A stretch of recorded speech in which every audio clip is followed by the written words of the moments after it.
Hello plant lovers, here is Rahul डॉ from horticulture rejuvenation. आज मैं इक्ज़ोरा प्लांट के साथ आया हूँ।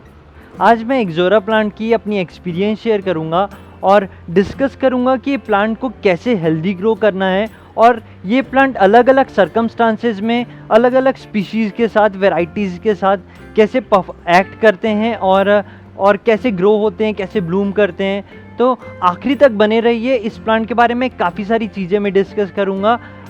हो सकता है आपको बहुत ही मदद मिल जाए मेरे इन टिप्स से। So let's see.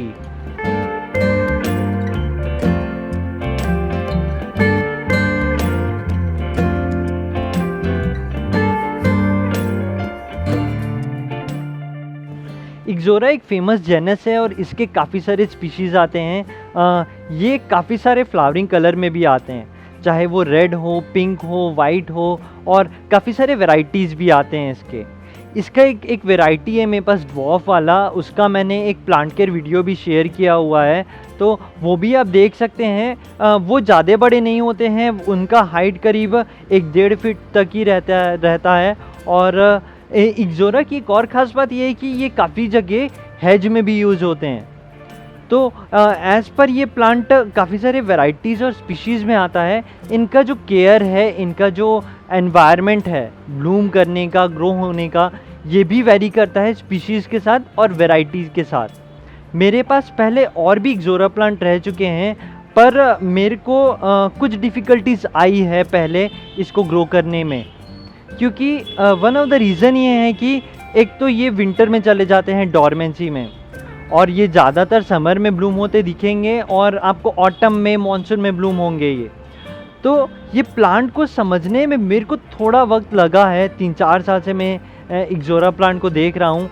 ग्राउंड में तो बहुत अच्छे ग्रो हो जाते हैं ये, पर जब पॉट की बारी आती है, पॉट में थोड़ी दिक्कत करते हैं, क्योंकि होता ये है कि जैसे कि समर में ब्लूम करते हैं अच्छा, तो होता ये है कि काफ़ी बार कई लोग इसे डायरेक्ट सनलाइट में रख देते हैं, अच्छे खासे डायरेक्ट सनलाइट में रख देते हैं। तो वहाँ पे जैसे टेम्परेचर अभी आज का जो है 43-44 डिग्री सेल्सियस शूट कर रहा है, ऐसे टेम्परेचर में ये प्लांट हो जाते हैं स्ट्रेस।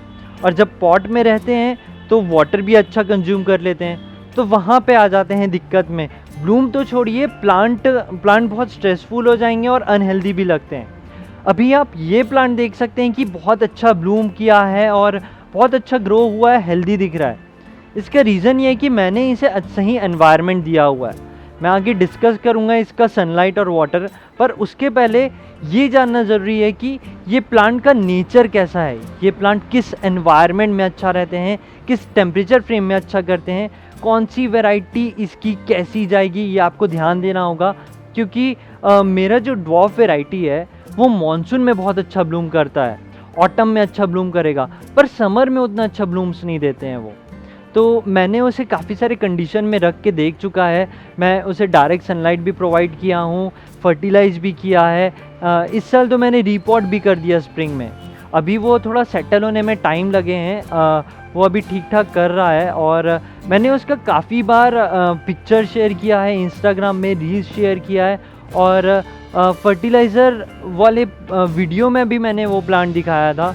तो वो प्लांट देख सकते हैं, बहुत अच्छा ब्लूम देता है, पर वो मॉनसून और ऑटम टाइम में अच्छा ब्लूम देता है। अभी जैसे कि अभी जो समर है, समर में उतना ब्लूम नहीं दिखेगा, थोड़ा बहुत दिख जाएगा, पर ज़्यादा नहीं देते हैं। तो जो इक्ज़ोरा के जो स्पीशीज़ और वैराइटीज़ हैं, ये काफ़ी वेरी कर सकता है स्पीशीज़ और वैराइटीज़ के साथ इसका केयर और इसका ब्लूमिंग पीरियड। तो यहाँ पे आपको ध्यान रखना है। और एक चीज़ और बता दूँ मैं कि ये जो प्लांट का जो डॉर्मेंसी है, इसका डॉर्मेंसी आता है विंटर में, जब 15 डिग्री सेल्सियस के नीचे जाएगा तब ये उस टाइम पे ब्लूम नहीं करेगा। तो आपको ये चीज़ ध्यान में रखना है कि उस समय आपको ओवर वाटरिंग नहीं करना है, फर्टिलाइज़ नहीं करना है, और स्ट्रेस नहीं लेना है कि ये ब्लूम क्यों नहीं कर रहा है। तो आप मेरी बातें समझ रहे हैं। तो उसी के साथ मैं इसका पॉट साइज़ डिस्कस करूंगा कि मैंने इस प्लांट को कितने बड़े पॉट में लगाया है और इस प्लांट को कितने बड़े पॉट की रिक्वायरमेंट रहती है। मैंने तो इसे लगभग 10 इंचेस ऑफ पॉट में लगाया है और ये अभी तक सही किया है। मड के पॉट में लगाया है, जैसे कि आप देख सकते हैं, अभी तक ये सही कर रहा है। छोटा सा लाया था मैं लास्ट ईयर, अभी तक सही ग्रो हुए हैं। पर जैसे कि बड़ा होगा, साइज़ ले लेगा, रूट स्ट्रक्चर बढ़ेगा। मैं इसे शिफ्ट कर दूँगा थोड़े बड़े पॉट में, हो सकता है 12-14 इंच के पॉट में शिफ्ट कर दूँ। तो छोटे हैं प्लांट, अब थोड़ा मीडियम साइज़ पॉट में लगा रहे हैं, सही है। बड़ा प्लांट लाए हैं आप, तो आपको बड़े पॉट में आप इसे प्लांट करिए, ज़्यादा अच्छा करेगा ये प्लांट। तो ये प्लांट का रिक्वायरमेंट साइज़ के हिसाब से इसका पॉट चूज़ कर सकते हैं। उसी के बाद मैं इसके सॉइल मिक्स में आता हूँ कि इसे क्या सॉइल मिक्स रहना चाहिए जिसमें ये प्लांट अच्छा करता है। इक्ज़ोरा को well drained humus rich soil पसंद है, तो वेल ड्रेन्ड बनाने के लिए आप सैंड मत मिक्स करिए, और ह्यूमस रिच बनाने के लिए आप ड्राइड लीव्स और स्टेम डाल सकते हैं। इसका सॉइल मिक्स आप कुछ इस तरीके से रख सकते हैं। आप 40% सॉइल ले सकते हैं, 25% अराउंड आप सैंड ले सकते हैं, आप 20% अराउंड आप वर्मी कंपोस्ट रख लीजिए, और 15 to 20% आप रख सकते हैं ड्राइड लीव्स और स्टेम। ड्राइड लीव्स और स्टेम बहुत बेनिफिशियल होता है कुछ प्लांट्स के लिए, तो आप वहाँ वो फीड कर सकते हैं, डाल सकते हैं सॉइल मिक्स में। मैं काफ़ी सारे वीडियो में ये बात बोलता हूँ, आप करके देखिए, आपको रिज़ल्ट खुद दिख जाएगा। उसके बाद मैं इसके सनलाइट में आता हूँ। जैसे कि मैं बात कर रहा था कि काफ़ी सारे स्पीशीज़ के साथ, काफ़ी सारे वैरायटीज़ के साथ ये चीज़ वेरी कर सकती है, और ग्राउंड की केयरिंग और पॉट की केयरिंग अलग होती है, यहाँ पे आपको ध्यान देना है। मैं इतना सारा डिस्कशन इसीलिए कर रहा हूँ क्योंकि इक्ज़ोरा को पॉट में ग्रो करना आसान नहीं होता है, थोड़ा सा एक दिक्कत वाला पार्ट है, ईज़िली ग्रो नहीं होते हैं ये। तो इसीलिए मैं इतनी चीज़ें बता रहा हूँ आपको, अगर आप समझ के अप्लाई करेंगे तो आपको बेनिफिट मिलेगा। तो सनलाइट में इसका समर से चालू करता हूँ, जैसे कि अभी समर चल रहा है। मैं इस प्लांट को फुल इनडायरेक्ट सनलाइट में रख रहा हूँ, मतलब कि इसे 5-6 घंटे की तो इनडायरेक्ट सनलाइट मिल जाती है अच्छी खासी। तो अब देख सकते हैं कि ब्लूम्स दिया हुआ है, अच्छे खासे ब्लूम दिया हुआ है इनडायरेक्ट सनलाइट में। और मेरे यहाँ अगर मैं एक और सजेशन दूँ आपको, तो आप समर की बात करें तो आप 2-3 घंटे सुबह की डायरेक्ट सनलाइट दे दीजिए, वहाँ पे भी अच्छा कर जाएगा। पर ऐसा प्लेस आपको होना चाहिए कि सुबह की डायरेक्ट सनलाइट मैं बात कर रहा हूँ 7 से 9-10 बजे की बोल रहा हूँ, क्योंकि उस समय इंटेंसिटी कम रहता है, प्लांट उतना स्ट्रेस नहीं होगा, उतना ज़्यादा वाटर कंज्यूम नहीं करेगा। अगर 7 से 10 बजे की आपकी डायरेक्ट सनलाइट आती है तो आप वहाँ रख दीजिए। बाकी दिन थोड़ी बहुत इनडायरेक्ट सनलाइट मिल जाए या फिर शेड मिल जाए तो भी सही है, तो या फिर आप इनडायरेक्ट सनलाइट में रख सकते हैं पूरे दिन। अब होता यह है कि कुछ प्लांट हो सकते हैं कि इनडायरेक्ट सनलाइट में अच्छा ब्लूम नहीं दे, जैसे ये प्लांट दे दिया है। कुछ स्पीशीज़ और वैरायटी हो सकती है कि नहीं दे, थोड़ा बहुत डायरेक्ट सनलाइट की उसकी रिक्वायरमेंट होगी। अभी मैं जैसे बता रहा था कि टेम्परेचर 43-44 डिग्री सेल्सियस चल रहा है, काफ़ी जगह कम भी रहता है टेम्परेचर, तो वहाँ पे भी आप थोड़ा डायरेक्ट सनलाइट दे सकते हैं। पर इस कंडीशन में तो मैं बोलूँगा कि आप इनडायरेक्ट सनलाइट में ही रखिए। एक और चीज़ ये होता है कि मिनिमम जो रहता है टेम्परेचर, रायपुर में अभी 28 डिग्री सेल्सियस मिनिमम टेम्परेचर चल रहा है। काफ़ी जगह आप पुणे में देख लो या फिर दूसरे सिटी में देख लो तो मिनिमम टेम्परेचर 25-26 डिग्री सेल्सियस के अराउंड रहता है, तो इससे भी फ़र्क पड़ जाता है। तो ये मिनिमम टेम्परेचर और मैक्सिमम टेम्परेचर को देख के आप इसे समर की केयर सही से करिए, जैसे मैं बता रहा हूँ। उसके बाद आप बाकी सीज़न में आएँ, विंटर में तो चले जाते हैं डॉर्मेंसी में, आप डायरेक्ट सनलाइट 4-5 घंटे की दे रहे हैं तो चल जाएगा, पर कुछ खास ब्लूम तो दिखेंगे नहीं आपको। तो मैं इसकी जो बाकी सीज़न की केयरिंग बोलूँ तो आप इसे 4-5 घंटे की डायरेक्ट सनलाइट दे सकते हैं। यहाँ पे ऑटम स्प्रिंग में 34-35 डिग्री सेल्सियस चले जाता है, वहाँ पे आप थोड़ा सा कम डायरेक्ट सनलाइट दे सकते हैं, 3-4 घंटे की दे सकते हैं। बाकी डायरेक्ट सनलाइट की रिक्वायरमेंट रहेगी बाकी सीज़न, अगर आप इसकी ब्लूम चाहते हैं तो। 15 डिग्री सेल्सियस के नीचे जाएगा तो ये थोड़ा ब्लूम वूम करना बंद कर देगा, तो वहाँ पे आप स्ट्रेस मत लीजिएगा। तो अगर आप इसका सनलाइट समझ रहे हैं समर का और बाकी सीज़न का, तो आप इस प्लांट को एंजॉय करेंगे और इसके ब्लूम एंजॉय करेंगे। और क्योंकि एक और चीज़ ये होती है कि इस प्लांट को लेके काफ़ी लोग स्ट्रगल करते हैं, मेरे पास काफ़ी क्वेरी भी आई है, इसीलिए मैं थोड़ा सा इसको आपको ज़्यादा स्पेक्ट्रम लेके बता रहा हूँ इस प्लांट के बारे में, तो आप समझ रहे हैं सनलाइट इसका। उसके बाद मैं आता हूँ इसके वाटरिंग में। इक्ज़ोरा को ड्राई स्टेट पसंद है, तो आप इसे 1/2 to 1 इंच चेक करके पानी दीजिए। इतना बड़ा प्लांट है तो आप इसे 1/2 to 1 इंच चेक करके पानी दीजिए, ड्राई होने दीजिए, उसके बाद पानी डालिए। थोड़ा बड़ा हो गया तो वहाँ पे आप वहाँ पे आप हाफ इंच चेक कर सकते हैं, ज़्यादा वहाँ ड्राई मत छोड़िए। ये भी उतना बड़ा नहीं है, तो मैं इसे हाफ टू 1 इंच चेक करके दे रहा हूँ। विंटर की बात करें, विंटर में जाएगा डॉर्मेंसी में, तो वहाँ पे तो आप थोड़ा ड्राई छोड़िए, 1 इंच चेक करिए, उसके बाद पानी दीजिए। तो थोड़ा सिंपल है, मॉइस्ट और सॉगी स्टेट में नहीं देना है। अगर आप ओवर वाटरिंग करते हैं तो इसकी लीफ जो है कर्ल होगी, थोड़ी सी मुड़ सी जाएगी नीचे तरफ, ऊपर तरफ, कुछ ना कुछ सिम्टम्स दिखेगा। इसके टिप ड्राई होते हैं कि नहीं, मेरे को थोड़ा ध्यान नहीं है क्योंकि मैं ओवर वाटरिंग करता नहीं हूँ। और अंडर वाटरिंग करेंगे तो ओल्ड लीफ शेड होगी। तो आपको सिम्टम्स देखने हैं और वाटरिंग सही करना है इसे। अगर वाटरिंग सही करते हैं तो इसको रिज़ल्ट अच्छा मिलेगा। स्किप मत करिए वाटरिंग, रेगुलर बेसिस पे करिए, डिसिप्लिन वे में करिए, प्लांट हेल्दी रहता है। उसके बाद मैं इसके प्रूनिंग में आऊँगा। जैसे कि ये ब्लूम कर गया अभी प्लांट, आप इसे प्रून कर दीजिए यहाँ से।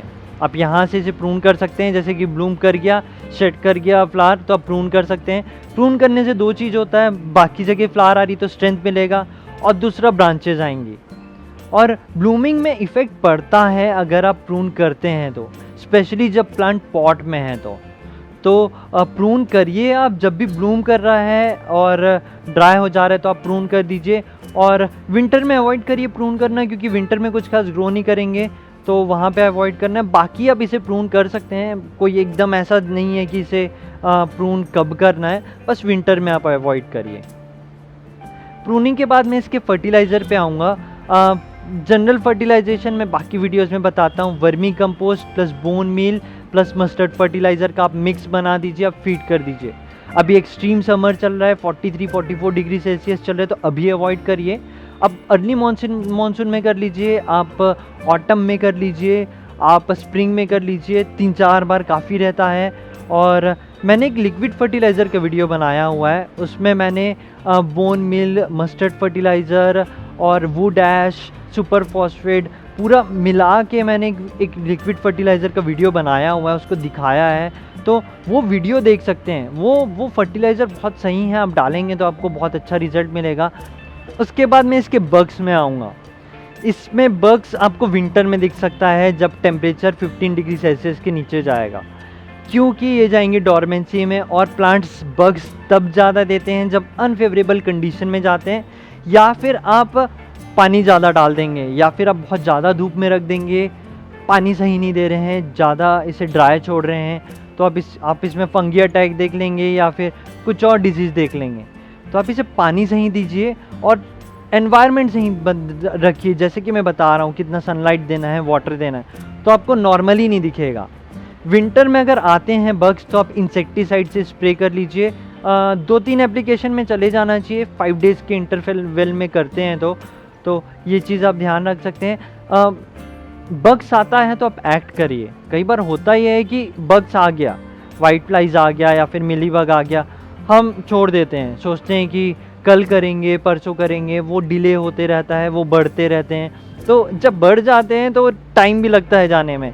आपको 2-3 एप्लीकेशन देना होगा उसको पूरा ख़त्म करने के लिए, क्योंकि वो म्यूटेशन होते रहता है, वो और बढ़ते रहते हैं, तो ये भी एक पार्ट है। अब पहले एक्ट कर लीजिए, आते साथ आप स्प्रे कर लीजिए, आप ध्यान रखिए प्लांट में थोड़ा। ये चीज़ करते हैं तो बग्स फैलेंगे नहीं, एक्सपैंड नहीं होंगे। It will help your plant to be healthy and it will also protect the other parts of the plant. तो अगर ज़्यादा हो जाता है तो आप प्रून भी कर दीजिए। यहाँ पे जैसे कई बार मिलीबग पूरा आ जाता है तो आप वहाँ पे आप प्रून कर दीजिए, उस स्टेम को निकाल दीजिए, क्योंकि वो एक्सपैंड होते रहते हैं, कई बार आसानी से जाते नहीं हैं। तो आप ये भी कर सकते हैं और एक्ट करिए जल्दी, आपके प्लांट हेल्दी और प्रोटेक्टेड रहेंगे। तो ये था इक्ज़ोरा का केयर। और मैं थोड़ा सा कंसर्न था इस प्लांट को लेके, क्योंकि काफ़ी लोग परेशान होते हैं इस प्लांट को लेके, और मैंने भी काफ़ी देखा हुआ है, पॉट में दिक्कत करता है थोड़ा सा। तो मुझे समझने में इसे 3-4 साल लग गया है, इसलिए मैंने अपने एक्सपीरियंस बताया है इसका, कैसा मैं एक्सपीरियंस किया हूँ, और होपफुली आपको अच्छा लगा हो, आपको बेनिफिट हो। मेरे वीडियो बनाने का एक पर्पस रहता है कि आप इजीली ग्रो कर पाएँ, और बाकी चीज़ तो सेकेंडरी है मेरे लिए। I just want you to just grow good, और आप प्लांट को लेके खुश रहें और प्लांट को हेल्दी रखें और हैप्पी रखें। उम्मीद है आपको वीडियो अच्छा लगा हो और आपको पता है क्या करना है। I mean I can't really force you to do things, but if you will do it will reach to more people and it will also motivate me to make more videos. तो आप ये चीज़ समझ रहे हैं। Thank you for watching, keep gardening.